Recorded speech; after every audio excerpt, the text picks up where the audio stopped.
그래요. 오늘 말씀 제목 한번 보겠습니다. 예수님이 다시 오실 때 심판이 있어요 라는 제목이에요. 우리 손유일 한번 해볼까요? 예수님이 다시 오실 때 심판이 있어요.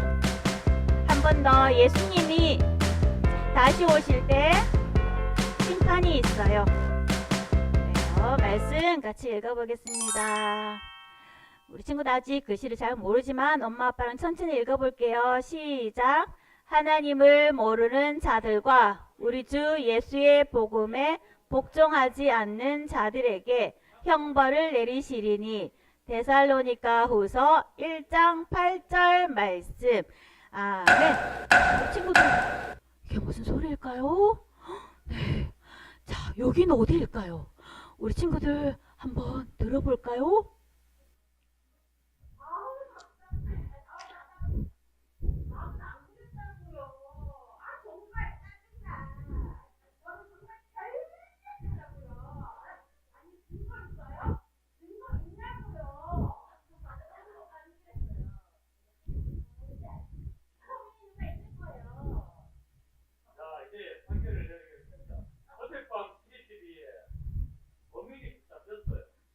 범인은 당신입니다. 당신은 죄인이에요. 당신은 억울하게 잡혀온 시민입니다. 당신은 죄가 없습니다. 당신은 이제 자유예요.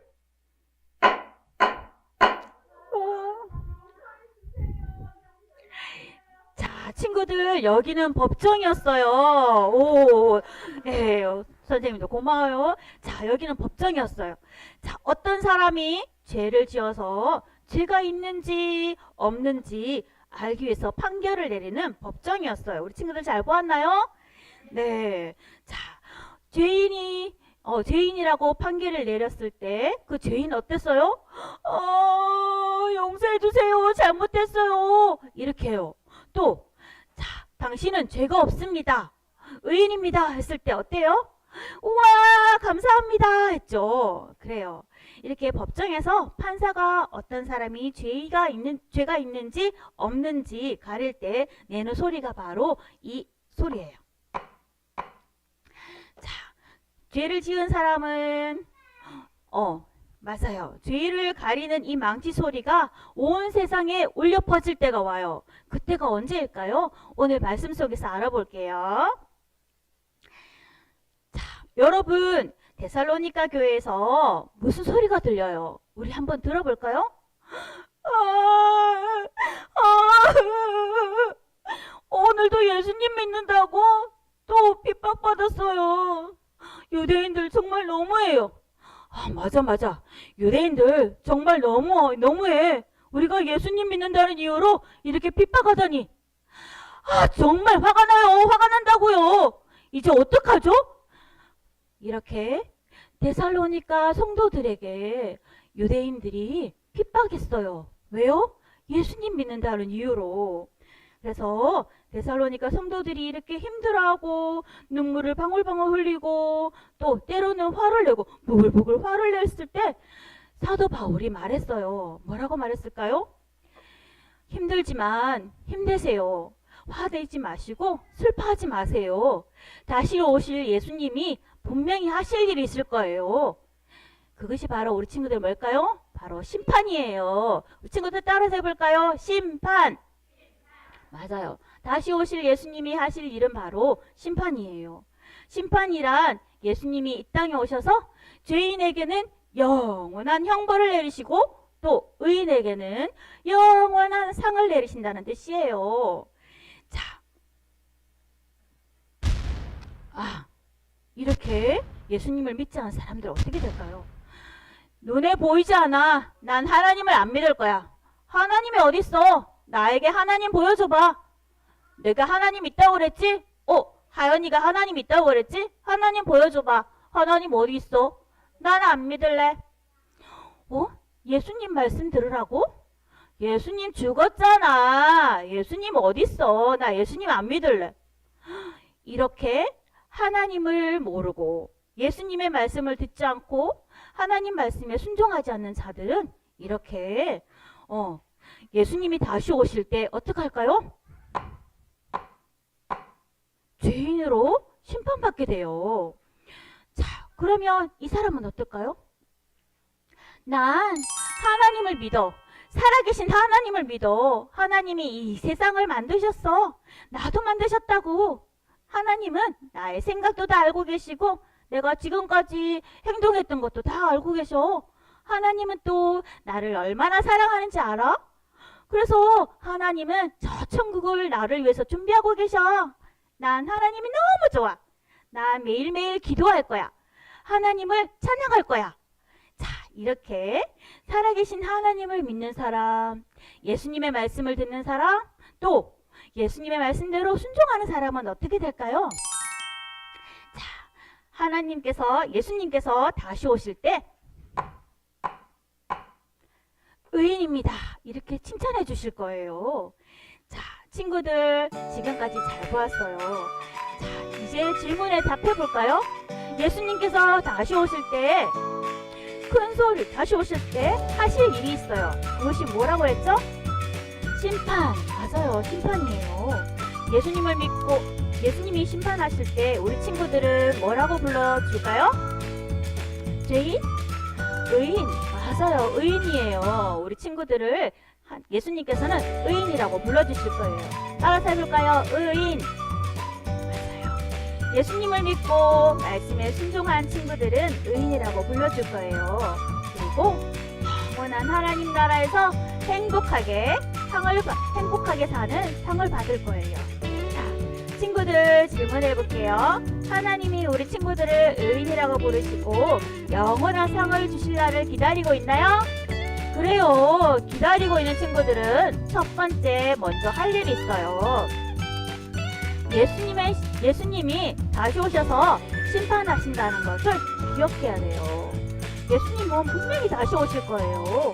지금도 살아계세요. 우리 눈에 보이지 않지만 우리와 함께 계세요. 우리의 예배를 받아주고 계세요. 그리고 우리를 위해서 기도하고 계세요. 그 예수님은 꼭 다시 오셔서 심판하실 거예요. 우리가 이것을 꼭 기억해요. 그리고 두 번째, 다음으로는 믿음을 잃지 않도록 우리가 항상 깨어 기도해야 돼요.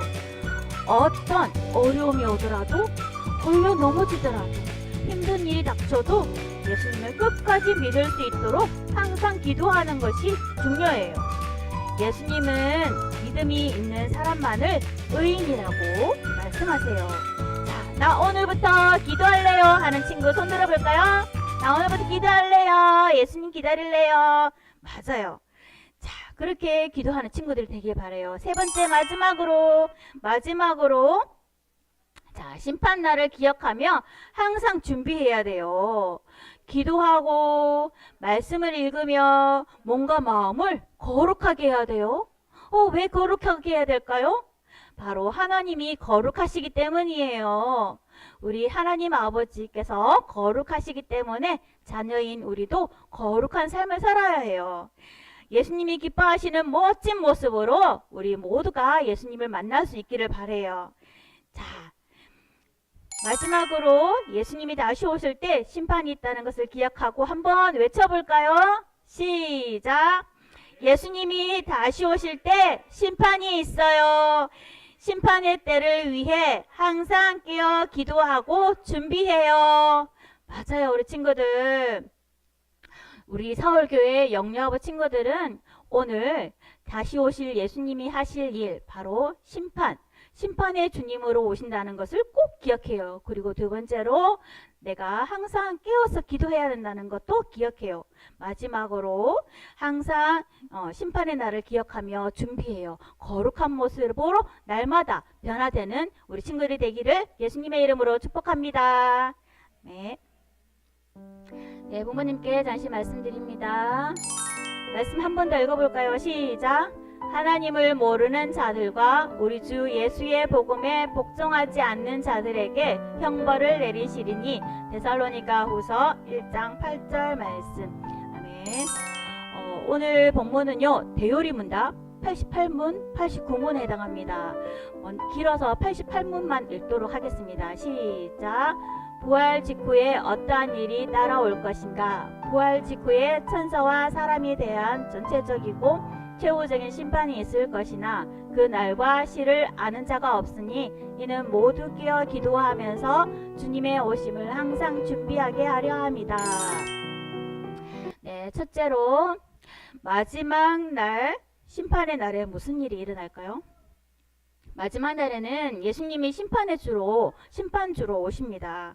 하나님은 최후의 심판을 모두 아들이신 예수님께 다 맡기셨어요. 예수님은 온 세상을 공의로 심판하실 것이며 의로우신 재판장으로 우리에게 오셔서 판결을 내리실 거예요. 우리 주 예수 그리스도의 복음에 순종하지 않는 사람들은 돌이킬 수 없는 형벌을 받게 됩니다. 이 모든 심판의 과정에 삼위 하나님이 주관적으로 역사하십니다. 그렇다면 심판은 어떤 모습일까요? 성경 마태복음에 심판에 대해서 꺼지지 않는 불이라고 비유하고 있어요. 그 고통에 대해서도 언급하고 있어요. 심판의 날에 악인들은 어떻게 될까요? 요한계시록 14장 10절에 불과 유황으로 고난을 받을 것이다 라고 말씀하고 있어요. 최후 심판의 목적이 뭘까요? 예수님이 다시 오셔서 심판하신 최후 심판의 목적은 바로 하나님의 영광과 주권을 드러내고 심판과 구원이라는 인간의 최종적인 운명을 나타낸 데 있습니다. 둘째로 최후 심판이 있을 것임을 알고 우리가 깨어서 기도해야 합니다. 최후 심판이 기다리고 있음을 아는 성도들은 어떻게 살아야 할까요? 세상은 너무나 화려한 문화 속에 있어요. 우리 자칫 잘못하면 악인들과 함께 치우쳐서 그 세상 문화 속에 금방 빠져들게 됩니다. 그렇게 되면 우리는 무익하게 되고 복음을 따르는 길에서 멀어질 수밖에 없습니다. 나는 그렇지 않을 거야 라고 속으로 생각하실지 모르겠어요. 하지만 자신을 절대 믿어서는 안 됩니다. 따라서 성도는 겉으로 보이는 화려함에 속지 말고 그 이면에 있는 하나님의 심판을 바라봐야 합니다. 현재 나의 시선은 어디에 있습니까? 잠시 있다가 사라질 것에 관심을 두고 있습니까? 혹은 최후 심판을 향해 있습니까? 우리 자녀들에게도 예수님이 다시 오실 때 심판에 있다고 말씀해 주세요. 소돔과 고모라가 어떻게 멸망했는지 잘 가르쳐 주십시오. 그리고 하나님 앞에 지속해서 불순종하는 자들은 심판을 받는다고 공의의 하나님이 있다고 말씀해 주세요. 그리고 날마다 깨어있어 기도와 말씀으로 최후 심판을 준비해야 합니다. 무엇보다 아직까지 하나님을 알지 못하고 복음에 복종하지 않아 멸망의 길에 서 있는 사람들을 기억하고 우리 가족이 어떻게 하면 그들에게 복음을 전할 수 있을까 고민하는 그런 축복된 가정이 되시기를 주님의 이름으로 부탁드립니다. 네, 오늘 들은 말씀을 가지고 자신에게 적용해 보도록 하겠습니다. 길지만 좀 같이 읽도록 하겠습니다. 시작. 하나님의 자녀로서 세상에 물들지 않고 최후 심판을 기억하며 살기 위해 무엇을 해야 할까요? 마지막 날에 심판이 있을 것을 알면서도 여전히 세상을 쫓아 살아가는 사람들이 많습니다. 세상의 가치관을 분별하고 거룩한 자녀로 살아가기 위해 나만의 경건의 시간을 가질 수 있도록 돌아보는 시간을 갖습니다. 주변에 복음을 듣지 못한 사람들은 누구이며 그들에게 다가가서 복음을 전할 계획을 나눠보세요. 마지막 심판의 형벌은 그 참혹함과 고통을 말로 표현할 수 없습니다. 우리의 가족이나 이웃 가운데 전할 자는 누구인지 기도하며 구체적으로 전도 계획을 세워 실천해 봅니다. 네, 이 시간에 우리 자녀를 품에 안고 머리에 손을 얹고 기도하는 시간을 갖도록 하겠습니다. 오늘 들은 말씀 따라서 한번 기도문을 읽어보겠습니다. 시작. 하나님 아버지, 우리 예수님이 다시 오실 때 심판이 있음을 기억하고 항상 깨어 기도하게 해주세요. 네, 이러한 기도 제목을 가지고 함께 뜨겁게 기도하겠습니다. 하나님 아버지, 우리 친구들 한 명 한 명 기억하여 주시고 이름을 부르며 손을 얹고 축복 기도하고 있습니다. 하나님, 우리 아이들에게 심판이 있음을 기억하게 해주시고 항상 깨어 기도하게 해주시고 예수님 이름으로 늘 살아갈 수 있도록 도와주세요. 제가 한 번 더 기도하겠습니다. 하나님 아버지, 우리 아이들이 눈에 보이지 않는 하나님을 믿음으로 받아들이고 부모님의 신앙을 본받아 예수님을 항상 우리 가정의 주인으로 알고 다시 오실 주님을 바라보게 해주세요. 지혜의 말씀을 사랑하고 항상 깨어 기도하고 하나님을 기뻐하게 해주세요. 잘했다 칭찬하실 예수님을 그리고 상 주실 예수님을 늘 소망하며 기다리는 우리 모두가 되기를 바라며 예수님 이름으로 기도드립니다. 아멘.